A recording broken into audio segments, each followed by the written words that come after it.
At 6:30 in the morning, inside a high-security detention center in Manhattan, guards approached a cell that held one of the most controversial figures in modern American history. Just hours earlier, everything had appeared routine. Surveillance systems were in place, officers were assigned, and procedures were expected to be followed. But as the door opened, something was wrong. The man inside, a financier connected to some of the most powerful people in the world, was unresponsive. Within hours, the news would spread across the globe. Jeffrey Epstein was dead. The official ruling would later call it a suicide. But the story surrounding his life, his connections, and the events leading up to that morning would leave behind more questions than answers. To understand how it reached this point, you have to go back to where it all began. Long before the headlines, long before the investigations, and long before the world even knew his name. Jeffrey Epstein was born in Brooklyn, New York in 1953, into a working-class family. His upbringing was modest, far removed from the luxury that would later define his life. His father worked for the city, maintaining parks, while his mother worked in a school environment. There were no signs of extreme wealth or influence in his early years. However, those who knew him described him as intelligent, particularly skilled in mathematics, and someone who preferred observation over attention. He attended college but never completed his degree, a detail that would later stand out given the level of success he would eventually achieve. Despite this, Epstein managed to position himself in environments where opportunity existed, and where powerful connections could be made. In the 1970s, Epstein secured a position teaching at an elite private school in Manhattan.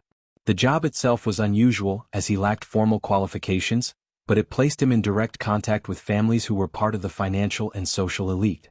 It was here that his trajectory began to change.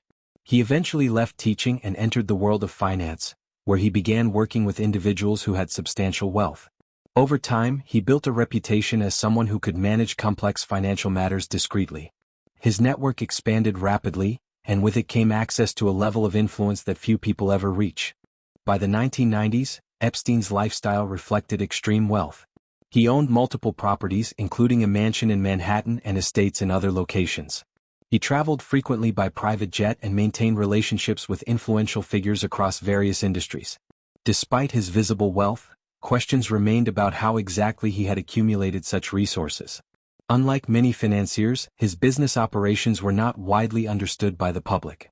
Yet, his presence in elite circles continued to grow, reinforcing his position among powerful networks. One of the most talked about aspects of Epstein's life was his private island in the Caribbean. Isolated and accessible primarily by private aircraft, the island became a focal point of later investigations.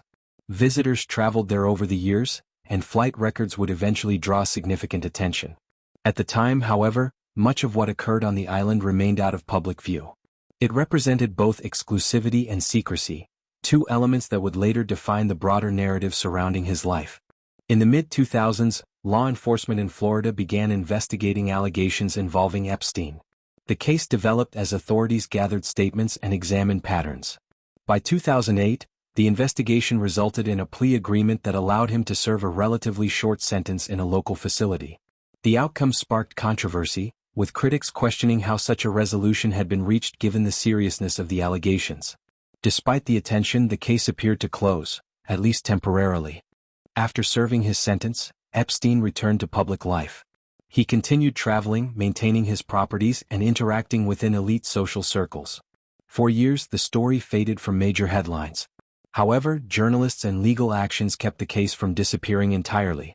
Reports resurfaced periodically, bringing renewed attention to past events and raising new questions about accountability and oversight.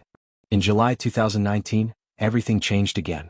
Epstein was arrested by federal authorities shortly after landing in the United States.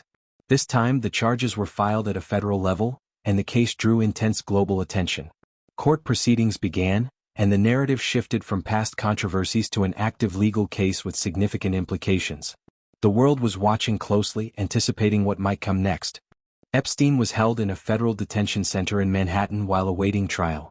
The facility was designed for high-profile inmates and operated under strict procedures. Following an earlier incident, he had been placed on suicide watch before being removed after evaluation. Standard protocols required regular monitoring, consistent checks, and functioning surveillance systems. On paper, the system was designed to prevent incidents. But reality would soon reveal something different. On the night of August 9, 2019, Events unfolded that would later be examined in detail.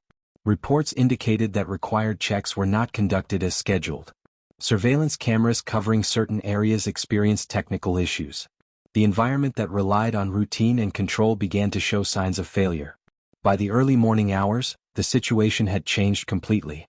Shortly after 6:30 a.m., officers discovered Epstein unresponsive in his cell. Emergency procedures were initiated, but he was later pronounced dead. The official ruling classified the death as a suicide. However, the circumstances surrounding that night, missed checks, malfunctioning cameras and procedural breakdowns, led to widespread public reaction and ongoing discussion. The aftermath extended far beyond the prison walls. Investigations were launched, reports were released, and the case became a global topic of conversation. Legal proceedings connected to the case continued even after his death, and documents related to the broader network were examined. The story did not end, it evolved. From a modest beginning in Brooklyn to a life surrounded by power and influence, the story of Jeffrey Epstein is one of complexity, controversy, and unanswered questions. Official conclusions were reached, reports were published, and investigations were conducted. Yet for many, the details of his life, and the circumstances of his death, remain part of an ongoing conversation. Because sometimes, even when a story reaches its official end, the search for understanding continues. And the question remains, what really happened?